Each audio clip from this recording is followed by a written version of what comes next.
আসসালামু আলাইকুম এভরিওয়ান। আজকে আপনাদের সাথে শেয়ার করব পালং শাক দিয়ে বুটের ডাল রান্না করা। তো ডাল সিদ্ধ করে নিয়েছি, পালং শাক ভালোভাবে ধুয়ে নিয়েছি। এরপর কড়াইতে তেল দিয়ে পেঁয়াজ কাঁচামরিচ দিয়ে ভালোভাবে ভেজে নিয়েছি। ভাজার পরে টমেটো দিয়েছি, টমেটো কিছুক্ষণ ভেজে লবণ দিয়েছি। পর মশলা বাটা দিয়েছি, আদা রসুন বাটা, হলুদ মরিচের গুঁড়ো দিয়ে ভালোভাবে কষিয়ে নিয়েছি। এখন শাক দিয়ে ভালোভাবে কষিয়ে নিব। আর শাক থেকে পর্যাপ্ত পানি বের হয়েছে, আর পানি দিতে হবে না। এখন এই যে শাকটাও কষানো হয়ে গিয়েছে, এখন আমি সেদ্ধ করা বুটের ডাল দিয়ে দিব। বুটের ডাল দেওয়ার পরে কিছুক্ষণ নেড়ে অল্প একটু পানি দিয়েছি।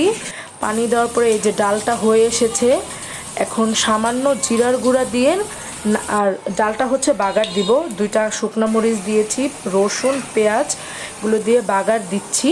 এই যে ডালের কালার, পেঁয়াজ রসুনের কালার চলে আসছে, এখন বাগার দিয়ে দিব। আর ডালটা আমার হয়ে গিয়েছে। সবাই ভালো থাকবেন, সুস্থ থাকবেন। আসসালামু আলাইকুম।